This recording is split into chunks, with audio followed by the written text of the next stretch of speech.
10টার সময় উঠে ready teddy হয়ে পুজোর জোগাড়যন্ত্র করতে গেলে বেশ হিমশিম খেতে হয়। এছাড়া তো ব্রেকফাস্টের একটা আয়োজন থাকে বাড়ির সবার জন্য। এই কারণে আমি ডালাটা এখন সাজিয়ে রাখলাম, বাদবাকিটা আমার শাশুড়ি মা সকালে করবেন। তো যতটুকু হেল্প হয় আর কি। আর এই পুজোর যদি নিয়ম বলি, এখানে কিন্তু বেশ মজার একটা নিয়ম আছে। সেটা হচ্ছে গিয়ে আম য বিপত্তারিণী পূজাতে আপনি লবণ খেতে পারবেন না।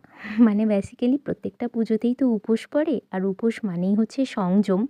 তো এখানে সংযম করতে হয় একটু স্বাদ ছাড়া খাবার গ্রহণের মাধ্যমে। নিজেকে একটু স্বাদ বিবর্জিত রাখতে হয়।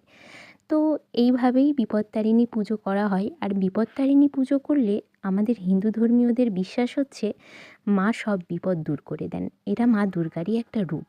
তো যাই হোক, সাত সকালে ওই তো ডালা দেখলেন, ডালা নিয়ে আমরা চলে এলাম মন্দিরে।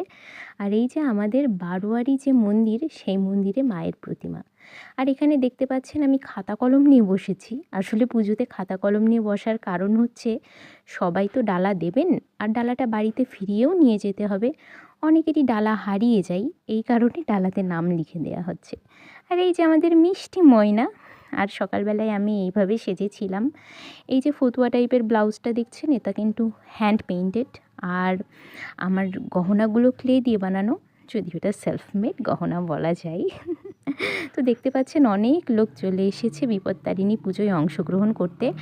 আরও অনেক লোক আসা বাকি, মানে অনেক লোক হয়েছিল। রাজশাহীতে সবাই এই বিপত্তারিণী পুজো করে।